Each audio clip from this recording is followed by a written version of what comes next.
Cientistas sugerem que o Oceano da Lua Europa terá condições para albergar vida. Portanto, Lua Europa é praticamente só água. Aquilo é tudo gelo. Portanto, tem um bloco de gelo a cobrir a Lua, e o que se supõe, ou o que penso que até já foi feito recolhas, se não estou enganado, o que se supõe é que existe vida, micro-organismos, vida debaixo desse layer de gelo. Pronto, porque realmente acredita-se que a Lua Europa é feita de água líquida, depois daquela camada de gelo, pronto, e que realmente aí é o primeiro, digamos assim, a primeira vida noutros planetas. Não é a primeira, mas é um dos primeiros planetas que nós encontramos vida noutros planetas, ou que esperamos encontrar. O que as teorias neste momento fazem, ou a astrobiologia faz, é determinados tipos de minérios, e água então é do melhor para noutros astros, então a probabilidade é boa. E depois já há aquela distância em relação ao Sol, que também, ou seja, a temperatura, e que faz com que os micro-organismos podem aparecer. A parte interna da Lua, neste caso, não é? Da Europa, e que esses nutrientes e partículas que vêm do interior da própria Lua, do próprio core, não é? Do próprio interior da Lua, provoca então aquelas situações de calor que proporciona vida tal e qual nós temos cá na Terra. Portanto, essa é a suposição. Portanto, em água líquida. De alguma maneira, não sei como é que se vai descobrir micro-organismos sem ter uma boa exploração espacial ainda. Pois, mas agora, em Marte é capaz de haver... depende. Porque o rover está a colher amostras, e daqui a uns 3 ou 4 anos penso que vai uma nova sonda lá, e essa sonda vai enviar essas amostras para a Terra, ou seja, vai mesmo chegar minério de Marte à Terra. Isto daqui a 5 anos. Marte é difícil, porque como Marte não tem atmosfera, a não ser que nós encontremos alguma... não tem atmosfera e está muito sujeita ao Sol, não é? Mas a não ser que nós encontremos alguma gruta, que até agora não se ouviu falar, tenhamos acesso fácil a um subsolo, acho complicado encontrarmos vida assim nesse contexto. Nós também partimos do princípio que a vida é muito parecida à Terra. Eu estou a falar de micro-organismos. Exato. Sim, mesmo os micro-organismos unicelulares, não é? Pronto, mas estamos a falar de micro-organismos parecidos àqueles que estão na Terra e que deram origem à vida como existe hoje na Terra. Claro. Há a possibilidade de haver micro-organismos que se alimentem de outro tipo que não seja água. Pode ser de propano, ou metano, sim, ou seja, a água é aquilo que nós pensamos que é o necessário para os micro-organismos. Peraí. Não, tu na Terra tens tudo isso. Tens micro-organismos que se alimentam de H2O, que se alimentam de hidrogênio, que se alimentam de propano, que se alimentam de metano. Tens como todo... o tardigrado. Diz? O tardigrado. Pois. Exato. Esse no espaço, não é? Tu tens todo o tipo de organismos que, por exemplo, na Nova Zelândia tens aliás, esses organismos chamam-se extremofólitos.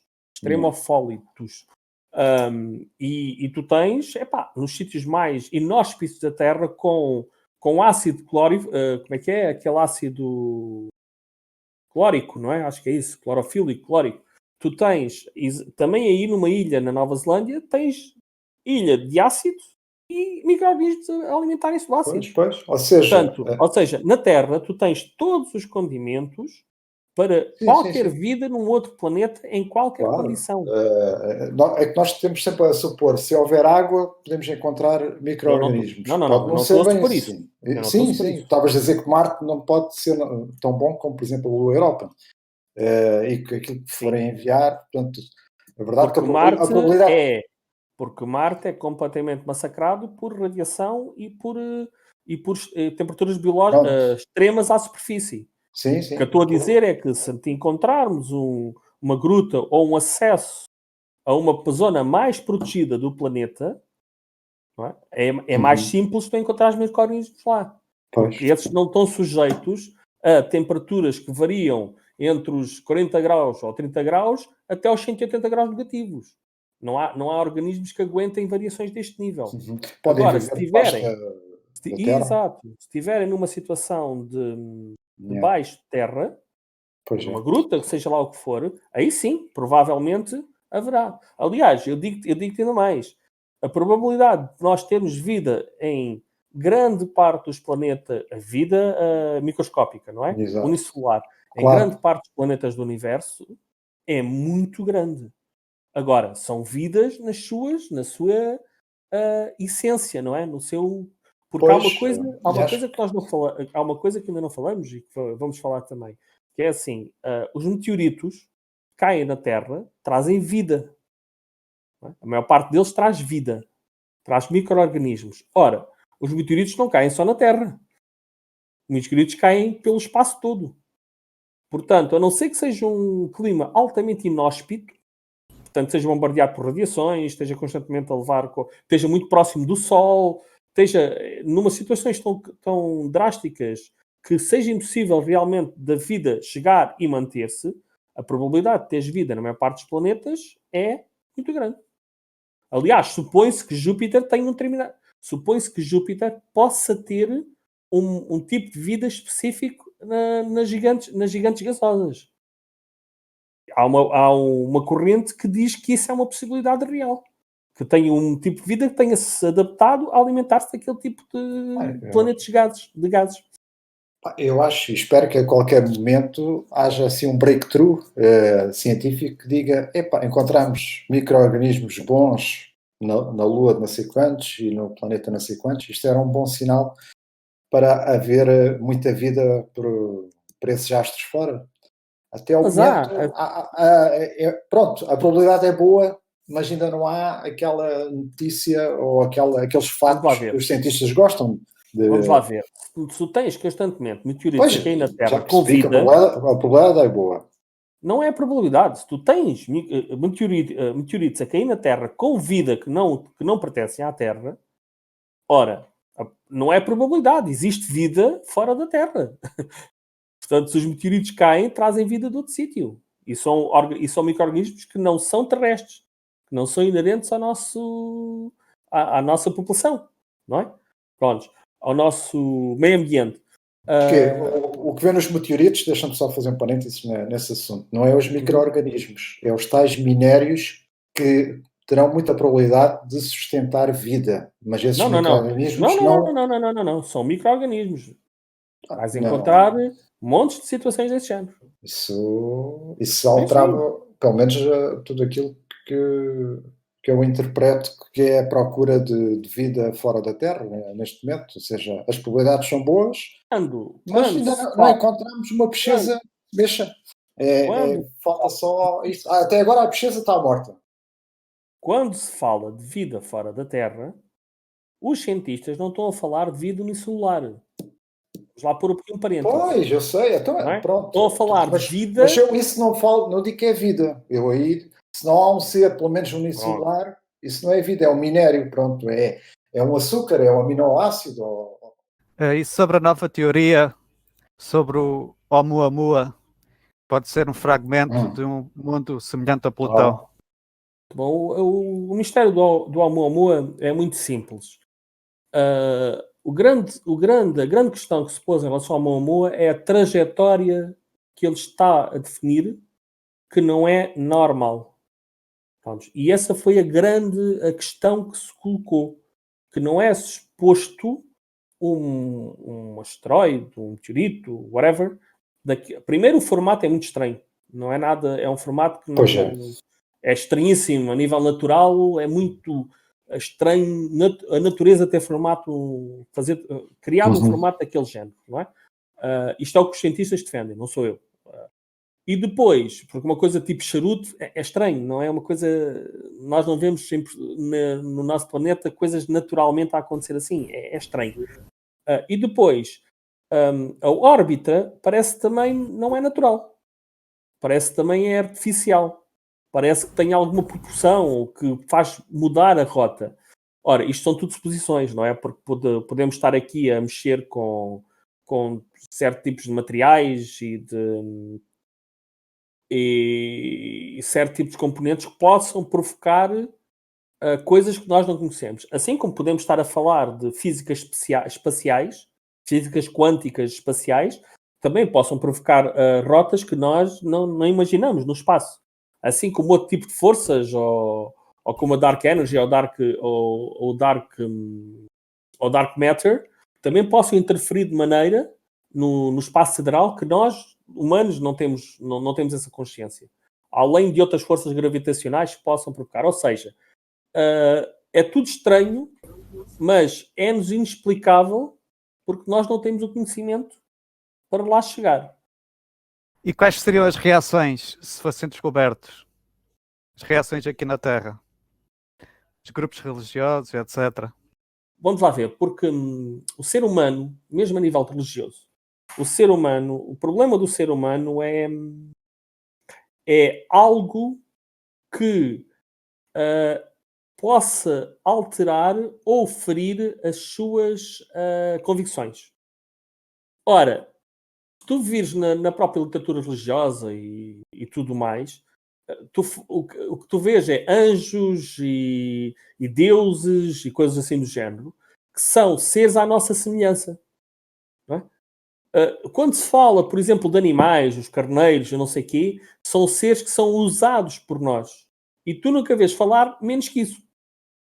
Portanto, mesmo que encontrasses, sei lá, um sapo alienígena, não iria mudar muito a concepção das ideias religiosas ou da concepção.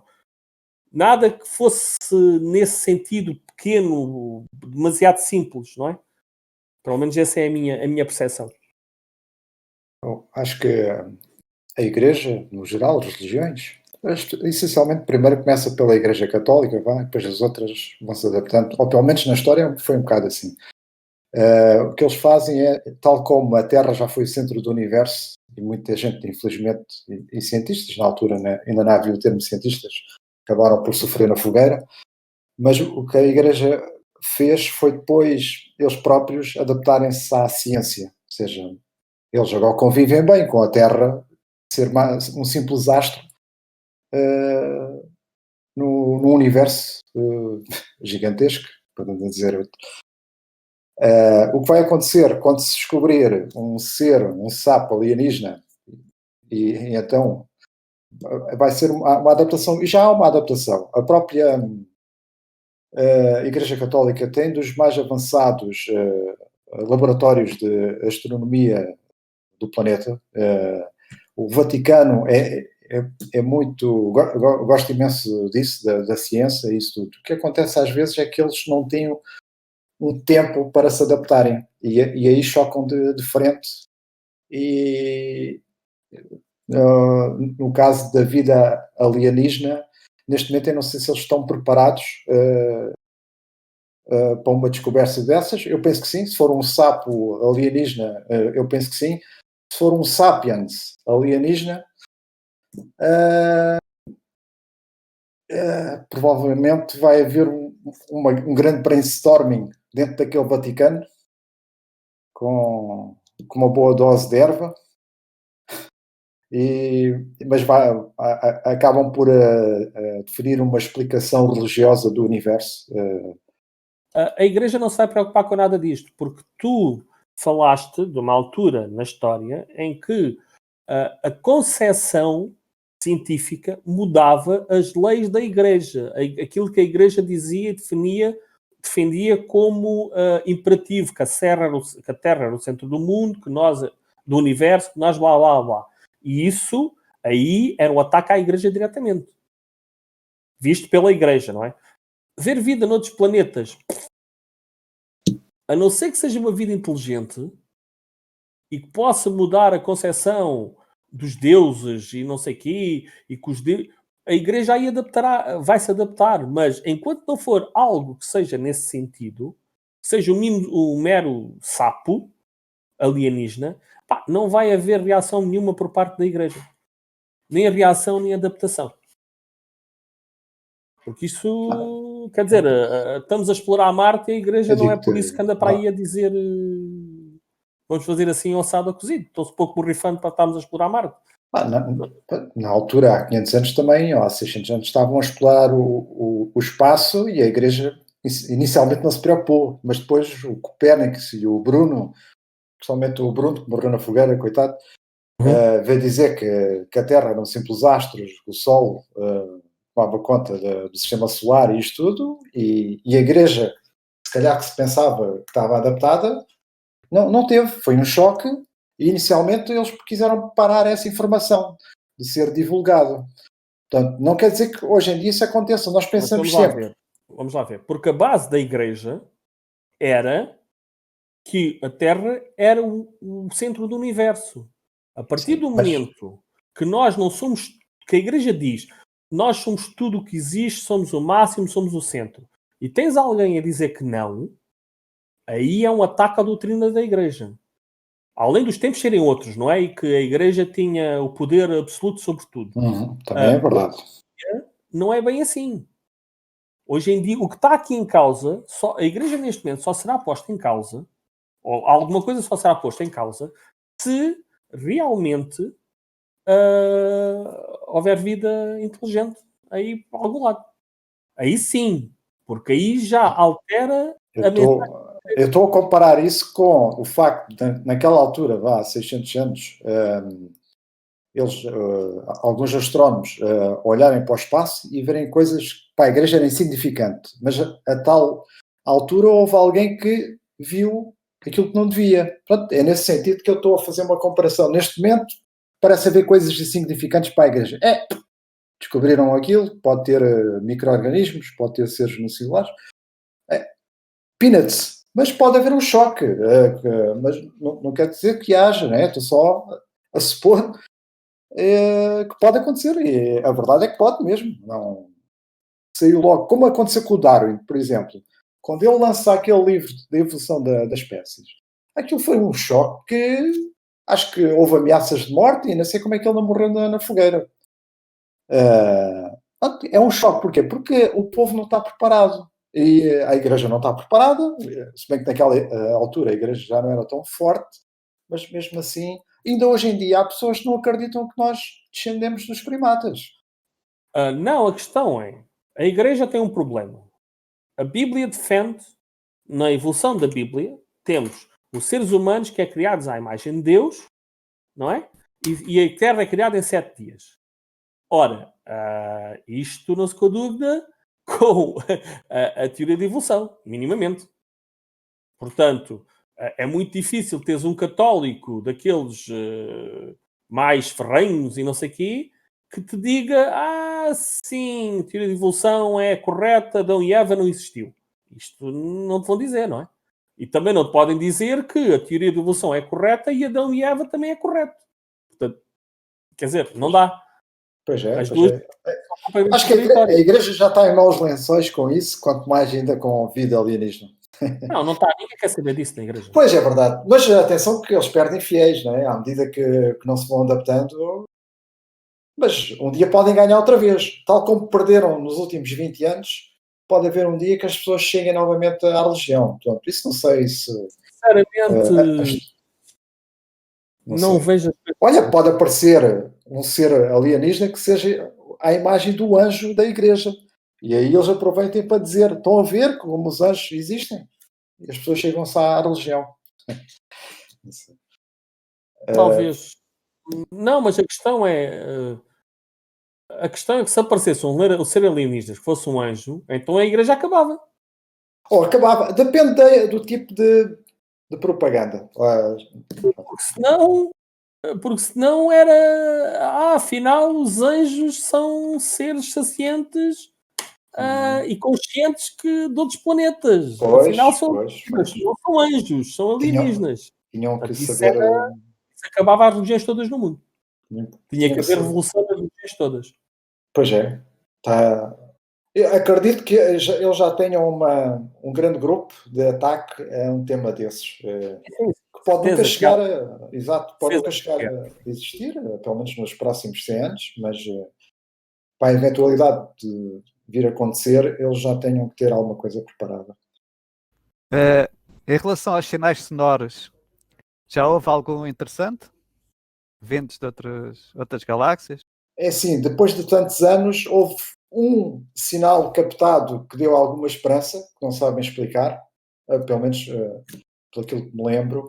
Sim. Não sabendo explicar, eles não podem afirmar que é uma vida inteligente no outro planeta que emitiu aquilo. Simplesmente. Houve uma outra que estavam todos contentes e que afinal tinha sido um avião que passou exatamente na direção que eles estavam a estudar. E então eles captaram uma onda muito interessante, mas veio-se a saber que ali tinha passado um avião. Pronto, e infelizmente essas hipóteses são muito remotas porque o universo é muito grande e há muitas interferências e além disso o intervalo de tempo que os seres inteligentes se houvessem para viverem na idade das ondas de rádio. Portanto, a idade das ondas de rádio da nossa parte começou há cerca de 100 e poucos anos, não há muitos anos, e provavelmente daqui a 50 anos já não vai haver. Ou seja, é uma janela muito pequena para estarmos a captar noutros, ou seja, em milhões e milhões de anos que possa ter havido, em 150 anos que há essa tecnologia das ondas de rádio e essas que nós estamos a tentar captar de dezenas de milhões de astros possíveis ao nosso alcance. Portanto, mas eles continuam e ganham dinheiro e volta e meia são financiados e força, pode ser que... Pois a questão é esta, a questão é muito simples. Nós estamos à procura, nós o ser humano, assumimos duas realidades, duas verdades inquestionáveis, que são questionáveis. Que é, a primeira é que todas as civilizações passam pelas ondas de rádio. Né? Por a evolução das ondas de rádio. Isto é uma verdade questionável. Né? E a segunda é que a linguagem universal é a matemática. Também são duas realidades questionáveis. Apesar de dizerem que todas as civilizações terão qualquer espécie de matemática, porque faz sentido, óbvio, e também terão uma espécie de rádio, de evolução de ondas de rádio, mas isto é muito vago. É tudo muito vago. E a verdade é essa, é que nós estamos à procura de uma coisa que podemos estar a procurar ali ao lado. Não é? É como nós estamos a procurar ondas de rádio em FM e eles estarem a transmitir em AM, não é? Isto pode ser uma coisa tão simples quanto isto. É por aí, sim. Muito mais complexo que isto. Mas pode ser uma coisa tão simples quanto isto. Não é? Quando, quer dizer, pronto. E isto é realmente um problema muito grande. Não é? Porque a verdade é que nós temos 40 os números variam, mas nós na Milky Way, na Milky Way temos cerca de entre 4 a 40 bilhões de estrelas que podem ser habitadas. Estamos a falar de bilhões, estamos a falar de 1.000 milhões.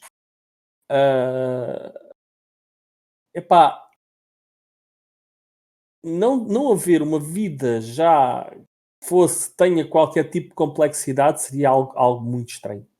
Sim. Muito estranho mesmo, não é? Muito estranho. Eu acho mesmo, é mesmo. O grande existe a possibilidade, existe o grande filtro. Sim, a teoria do grande filtro é uma teoria muito interessante. Mas quando estamos a falar de só na Via Láctea temos 40 bilhões de planetas do tamanho da Terra, em 4 a 5 bilhões podem ter vida como na Terra. Ter vida quer dizer ter as condições de ter vida como na Terra, estarem à distância ideal do Sol, para ter água líquida, para terem a proporção de oxigênio de hidrogênio, para ter uma atmosfera que não seja agredida pelo Sol. Mas, seja para a frente, seja para trás, seja nós estarmos na frente da evolução, ou estarmos na parte de trás da evolução, ou no meio, ou haver espécies mais evoluídas do que nós, o grande filtro designa sempre que a espécie se auto-aniquila em algum ponto da história. Também acho isso um bocado difícil. Porque o ser humano ou os seres vivos são altamente resilientes. Portanto, exterminar uma espécie toda não é fácil. Pronto. É uma possibilidade. E tudo na vida. Agora, nós estamos a definir que toda a vida termina com a autoaniquilação da espécie. Opa, nós estamos a tentar. O ser humano está-se a tentar autoaniquilar-se. Um super vulcão entrar em erupção, com níveis que a gente nunca tenha sido registados quase na história, ou pelo menos que os arqueólogos tenham esses registros, e possa mandar para a atmosfera carradas de lava e coisas que tapem o Sol durante anos. Por exemplo, uma das extinções ou causas da extinção do homem neandertal está apontada à alteração dos polos, dos nossos polos magnéticos na Terra. Mais ou menos quando foi a última alteração, deu-se à época glaciar. E o que aconteceu, ou o que se supõe, é que o homem neandertal não se conseguiu adaptar ao gelo. Ao passo que o Homo sapiens, ou nós, a versão dos hominídeos que somos nós, que é a única, exato, que é a única que existe na Terra, e também não se percebe porque é que os outros não conseguiram acompanhar. E isso pode ser só uma das, se calhar, milhares de causas para o grande filtro de extensão de uma vida dita inteligente.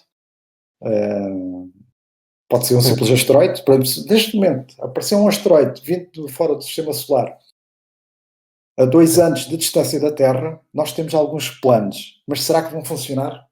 Claro que vão. Pois. Eu não sei. Há uma hipótese de fazer um docking num asteroide e arremetá-lo por dentro, como toda a gente viu no Armageddon. Acho que é.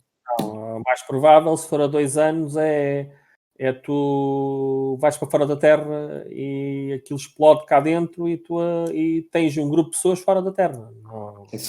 Não dá para arrebentar um asteroide grande, nem 30 ogivas nucleares conseguem arrebentar com um asteroide.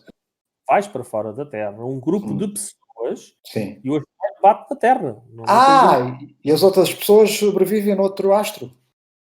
Ou aguardam a ver se a Terra é habitável outra vez e sobrevivem em órbita enquanto isso. Sim, exato. Isso é o que nós neste momento começámos a pensar.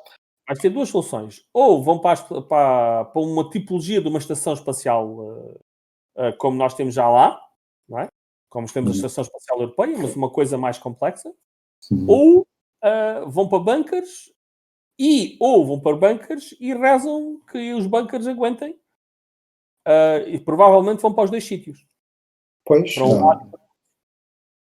E também podem tentar rebentar o asteroide, mas isso não temos tecnologia para isso ainda. E pode acontecer um supervírus 100 vezes maior que o Covid, que o que acontece é que vírus altamente contagiosos entram praticamente em todo lado. Podes fechar o Pentágono e mesmo assim arranjas uma maneira de entrar. Isso são filmes. Isso é tudo filmes, pronto, mas são só possibilidades. O ser humano, através da evolução, é capaz sempre de combater os vírus. Sim, até agora foi. 90% da população mundial. Também, mas não é uma coisa que vai provocar, não vai extinguir a raça humana. Pode extinguir 10 bilhões de pessoas, 8, 9, 10 bilhões de pessoas. Nós agora estamos com 8 ou 9, não é? Coisa assim. Pode extinguir 80 ou 90% da população, mas não atinge toda a gente. Há de haver alguém que tem uma mutação qualquer esquisita. Alguém, um povo, ou uma tribo, seja lá o que for, tem uma mutação qualquer esquisita que o vírus não toca. Que o vírus não é eficaz, ou é menos eficaz, ou provoca doença, mas não mata. Percebes? Aconteceu na peste negra isso. Portanto, a peste negra dizimou quem tinha que dizimar e pronto. E desapareceu. Depois os outros tornaram-se resistentes. Está bem, mais higiene, mas tornaram-se resistentes também. Começou a haver uma resistência natural. Que é assim, nós estamos numa altura, numa época na nossa evolução, em que é altamente contra a teoria da evolução. Se Darwin existisse hoje, o Darwin passava-se de marmita. Porque a medicina é a peça contra a evolução natural. Quer dizer, isto é de loucos.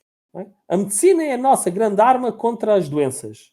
Mas, ao mesmo tempo, estamos a prolongar na história as doenças que vamos tendo. Porque tu tens hoje em dia, e isto estou a falar de uma maneira meramente científica, não estou a pôr a humanidade aqui na conversa, não é? Numa meramente científica. Tu tens doenças, tipo cancros e etc., que nunca terão uma evolução natural de maneira a desaparecerem. Vão persistir no tempo. Porque todas as pessoas que hoje em dia têm, muitas das pessoas que têm cancro hoje em dia, conseguem cancro. E depois reproduzem-se e passam o gene à próxima geração. Sim, exato. Herança genética.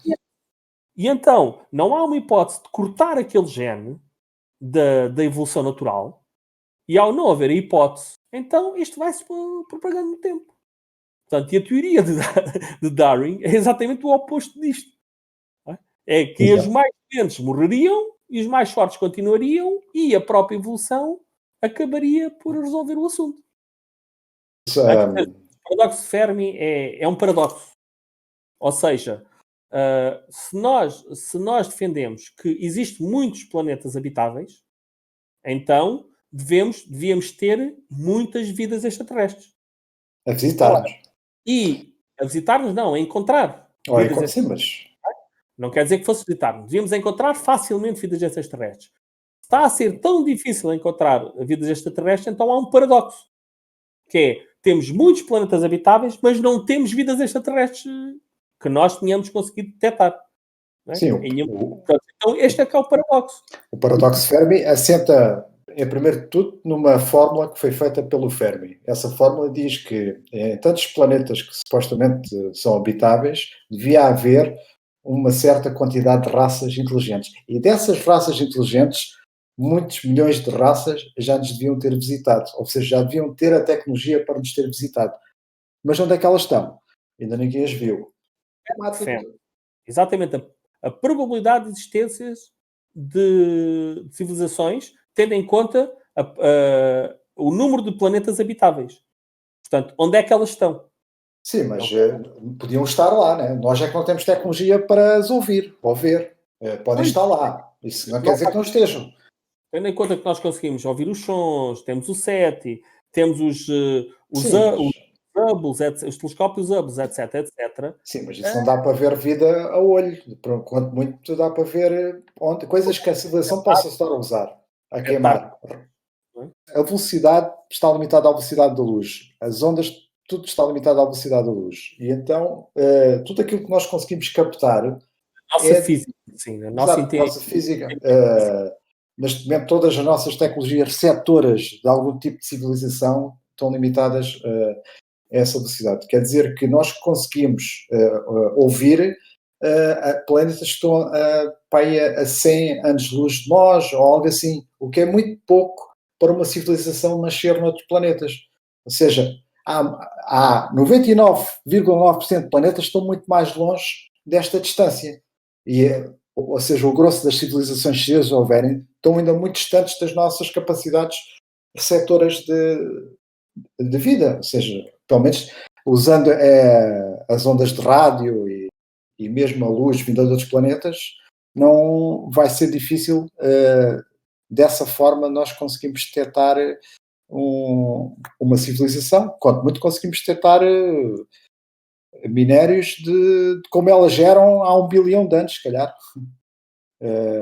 que neste momento podem estar com as civilizações, só que no momento em que a luz está a chegar, era... Ou seja, nós estamos... Não, é assim, deixa-me só... Desculpa. Sim, nós neste momento, o nosso limite, por causa da velocidade da luz, tudo o que nós estamos a ver à nossa volta no espaço está no passado. Tudo aquilo, mesmo o Sol, o que nós vimos do Sol, são 8 minutos do passado do Sol. Imagina que o Sol explode nesta altura. Nós não vemos ainda a explosão. Por causa do limite da velocidade, o que nós vimos ainda é o Sol, apesar de ele ter explodido. Mesmo a explosão, por mais forte que possa ser, não vai ultrapassar a velocidade da luz. E então temos 8 minutos para a gente ver. Depois a acontecer aquilo que já aconteceu há 8 minutos atrás. Se o Sol está a 8 minutos de distância, imagina aqueles planetas que nos poderiam interessar. Estão anos-luz. Pois, Nós vimos o passado desses planetas e neste momento o presente. Até o presente eles podem já ter extinguido. A questão é, o paradoxo de Fermi baseia-se num cálculo matemático, não é? E não se baseia na probabilidade do potencial de evolução de civilizações. Eu concordo com o paradoxo de Fermi, que é... concordo, quer dizer, eu entendo o paradoxo de Fermi, porque realmente se existem tantos bilhões de planetas em condições de ser habitados ao longo do universo, bilhões de bilhões, são enormes, devia haver civilizações muito mais evoluídas. Agora, o ser humano não consegue definir, eu tenho visto uma série de coisas, e não se consegue definir uma coisa tão simples, o que é a vida? Pois não tem definição para a vida. Não há hipótese. Então como é que tu queres, tão pouco, quando não consegues definir a vida... Ainda há pouco tempo eu vi que a vida começou apenas 10 milhões de anos depois do universo aparecer. Ou seja, depois do Big Bang, 10 milhões depois já havia vida. É quase uma coisa tão como haver o minério e haver os aminoácidos, depois a seguir há um ser unicelular. São minerais. Minerais e whatever, aquilo que é, ou seja, desde o hidrogênio, o hélio, até se formar depois átomos que vão dar uma sequência que vai levar à vida, foi uma coisa muito rápida mesmo, rápida na idade do universo, não é? A questão é, eu acredito, e voltando ao tema principal, acredito plenamente e piamente que existe vida noutros planetas. Eu não estou a afirmar que seja vida inteligente. Não estou a afirmar que seja vida tão pouco, sejam animais. Que existe vida. Porque, e não estou a afirmar isto porquê? Porque nós não temos dados. Se nós não temos dados em relação à nossa teoria de evolução, como é que se deu, qual foi a razão, quando a melhor teoria que nós temos foi por sorte? A fábula da formiga, que é o biólogo, quando vai estudar as formigas, o biólogo sabe o que é que são as formigas, o que é que elas fazem, tudo, onde é que fazem xixi, onde é que dormem. A formiga não sabe nada sobre o biólogo. E está ali na sua vida. E nenhuma diz à outra, epá, já viste o biólogo que está ali em cima? A formiga está...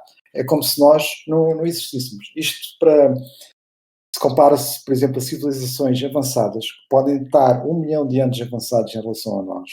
E podem estar aqui mesmo ao meu lado, ou em todo o lado, porque podem ter essa tecnologia, mas nós estão além do nosso tipo de conhecimento, ou seja, até podem estar em várias dimensões.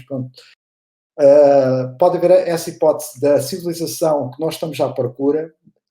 Nós pensamos em termos de Star Trek ou Star Wars. Na Via Láctea, não é? Temos esta limitação da Via Láctea. E depois só temos a Via Láctea. Por todas as galáxias ao lado da Via Láctea estão-se a afastar de nós. Portanto, mesmo que uma civilização mais avançada tivesse uma outra galáxia, para chegar à nossa era um filme do caraças. Agora, não quer dizer que não haja tecnologia da dobra, múltiplas dimensões, quantum leap, coisas assim do género, que não possam tornar essa viagem... Sim. Claro. É tudo hipóteses. Veremos noutros episódios. Mas, falando só do Fermi, quer dizer... Para já é como estamos. Somos nós. Não é. Quer dizer, nós nem sequer temos a certeza que se existe vida unicelular ou multicelular em Europa, como é que raio nós queremos saber alguma coisa sobre, sei lá, Plutão, não é? Então, se nós não sabemos sequer, pode haver vida inteligente em Plutão e nós não fazemos a puta mínima ideia. É muito difícil, porque há também quem diga que nós nem conhecemos os nossos oceanos. Dizer que existe ou que não existe. Estou a dizer que pode haver, eventualmente, e nós não sabermos. Porque então, há poucos anos descobriram que havia lulas gigantes, algo que... Ou seja, mas todos os anos descobrem novas espécies. É claro que essa foi surpreendente por causa do tamanho, não é? Mas todos os anos descobrem uma nova espécie ali numa floresta. Outra vez descobriram um gorila diferente. Ou seja, mesmo no nosso planeta nós não descobrimos tudo. Acho que faltava para identificar, não sei, 20, 30% ainda das espécies do nosso planeta. São coisas que nós pensamos. As nossas espécies no planeta estão a evoluir. E então, a espécie adapta-se à situação onde consegue melhor alimento. Seja desde a estrutura unicelular até à estrutura complexa. Exatamente. Há uma necessidade de... Na água e a comida está na terra, eventualmente essa espécie vai começar a rastejar para fora da terra e eventualmente vai ganhar pernas porque é uma mais-valia para conseguir chegar ao alimento. Portanto, toda a evolução é proporcionada pela procura de comida, Exato. de alimento. Aliás, supõe-se, voltando ao que eu tinha dito agora um bocado, que exatamente a evolução dos seres unicelulares para seres multicelulares e por aí adiante foi exatamente na procura de comida. De maneira aleatória, depois houve uma célula, houve um dos seres unicelulares que degenerou daquela parte e conseguiu prender-se a um sítio e mais facilmente agarrar comida. Com isso, conseguiu crescer mais e começar a tornar-se multicelular e por aí adiante.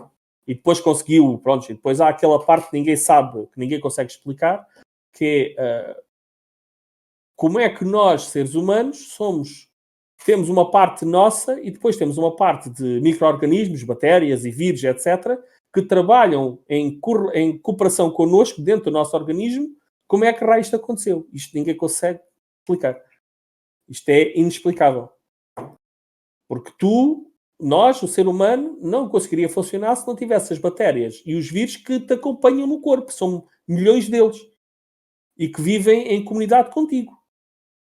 Portanto, o teu intestino é feito, tem milhões de bactérias lá, que fazem montes de trabalhos para o corpo.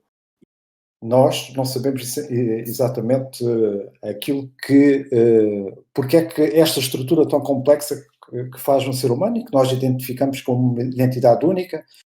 Isto para dizer que aquilo que criou estes seres vivos que existem no planeta Terra pode ter criado seres completamente diferentes noutros astros, com outro tipo de comida. A atmosfera, mesmo o Sol, pode emitir outro tipo de luz. E os seres unicelulares, mesmo os seres unicelulares, podem ser bastante diferentes, podem viver de uma forma completamente diferente. Pode haver antibactérias. Existem antibactérias. Exato. Podem viver noutra, entre aspas, dimensão e que, ou seja, o ser vivo é realmente, está tudo em aberto. Não sabemos se já encontramos vida fora da Terra, se calhar já encontramos, mas não conseguimos identificar, ou se a vida é exatamente mais ou menos como há na Terra. Pode haver uma girafa com pescoços mais pequenos, porque a gravidade no outro planeta é diferente, mas mais ou menos sabemos identificar, olha, ela é mais ou menos como na Terra, mas tem 5 patas. Eu não concordo, porque a teoria de evolução dita-nos que a nossa evolução foi feita assim, aqui na Terra, por sermos exatamente aqui na Terra. Por termos as condições X, Y, Z, por termos não sei quantas partes de oxigênio, por não sei quantas partes de hidrogênio, por termos uma atmosfera assim, por todas as ocasiões e o aleatório que aconteceu. Ora, num outro planeta, a vida irá se adaptar. Independentemente do que acontecer, independentemente das condições. Portanto, nós podemos ter, sei lá, estavas a falar de uma girafa com o pescoço mais pequeno. Eu digo que, inclusive, podes ter uma girafa que anda com o pescoço e com os pés que andam no ar. Qualquer coisa assim tão absurda quanto essa. Ou, por exemplo, podes ter polvos que andam na terra. Sim, mas mais uma vez, a nossa criatividade depois chegará lá. Nós juntamos juntamos a evolução de Darwin e dizemos a girafa tem as pernas no chão porque a gravidade assim, a Terra assado. Ou seja, conseguimos mais ou menos com o estudo justificar porque é que é assim. Pronto, mas isso é mais ou menos a vida na Terra, só que noutro planeta. Mas sempre que a gente consegue justificar com ferramentas terrestres. Com esta ferramenta terrestre eu consigo justificar que aquela girafa tem as patas no ar por causa disto. Lá está. Voltamos ao que falei agora um bocadinho. Sim. Nós, sem conseguirmos ter dados e informações do primeiro planeta que realmente possa albergar, ter condições para a evolução da vida, não é albergar vida unicelular, é ter condições para a evolução de uma espécie multicelular e por aí adiante, não é? Sem nós termos as primeiras informações, nós nem sequer podemos teorizar modelos de como é que a evolução pode ter acontecido. Exato. Porque realmente, tu dizes, se nós assumirmos, vamos lá ver, temos um planeta exatamente igual como a Terra, mesma distância, mesmo nível de oxigênio, mesmo nível de gravidade, o mesmo tamanho, o Sol à mesma distância que o nosso Sol está, do mesmo tamanho, exatamente igual. Não é? Aí nós podemos até teorizar que, ok, tendo em conta estas variáveis, a probabilidade da vida ter evoluído mais ou menos como na Terra é grande. Não é? Pronto, será parecida. Mas mesmo aí, eu tenho dúvidas, porque tendo em conta que a nossa teoria de evolução é que houve uma série de mijas que aconteceram de um lado e do outro, as mijas que aconteceram nesse planeta podem ter sido de outra razão qualquer. Imagina, podemos ter um planeta em que as plantas em que as plantas andam, em vez de estarem com os raízes na Terra, que andam para ir a passear e que as plantas são o predador lá da zona. Porque aconteceu alguma coisa que as plantas evoluíram no sentido de tornar-se esse ser mais saciante. Não é? Prontos. Pode ter acontecido. Portanto, nós não sabemos, não fazemos a mínima ideia. Enquanto não soubermos exatamente como é que a evolução aconteceu, não é? E se continuarmos, e se realmente a evolução aconteceu com a sorte, então, quer dizer, é a mesma coisa que tu ires a um casino e saberes que se fores 2 noites seguidas ao casino, nunca vai ser os mesmos números. E podes ter um planeta exatamente igual à Terra com com a evolução de espécies completamente que não tem nada a ver connosco, com aquilo que nós conhecemos. A vida alienígena, ou mesmo o tipo de vida, pode estar, mas nós ainda não temos ou conhecimento, ou ferramentas, ou então não temos um open mind o suficientemente grande para pensar dessa forma. E às vezes é um acaso que acontece. Não quer dizer que seja assim, se calhar a vida é mesmo terrestre, vai, entre aspas, e é mais ou menos como estás a dizer. Não acredito. Se há uma coisa que a teoria da evolução nos disse e que nos ensinou, que Darwin nos ensinou, é que a vida arranja sempre uma maneira de existir.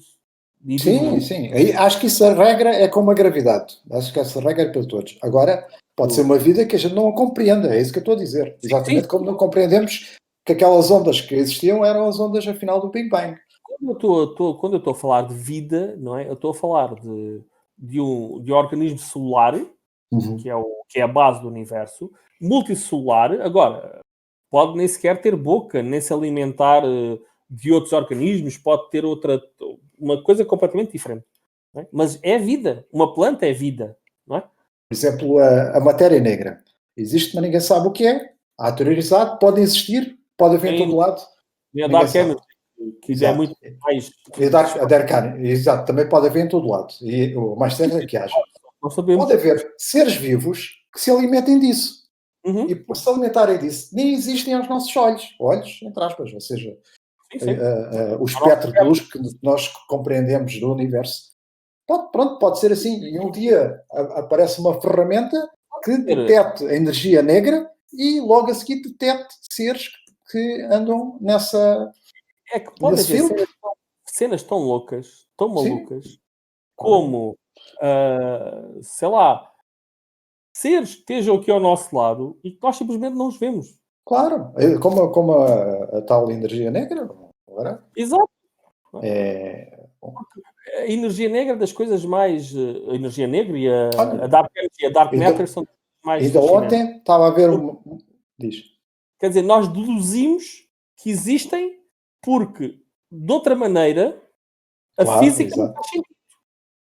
Portanto, nós deduzimos que existem porque, senão não compreendemos o que é que raia a luz está a fazer quando chega a nós, ou porque é que raia as galáxias andam a uma determinada velocidade. Portanto, nós tivemos que dizer, ok, existe aqui uma coisa chamada Dark Matter e Dark Energy para explicarmos fenómenos que, de outra maneira, é impossível de explicarmos. Mas, na verdade, nós não sabemos o que é que raio temos que era falar. Nós existe, sim, fazemos a mínima ideia. Pois. Como é que detectamos? Não sei. Como é que a vemos? Não vemos. Não sabemos o que é. Ponto. Sabemos que ocupa 80% ou 90% do universo, mas não sabemos o que é. Pois. Ainda por cima isso, 80% do universo ou mais. Sabe? Nós vivemos na mais pequena parte do universo. Quer dizer, E existimos o aí.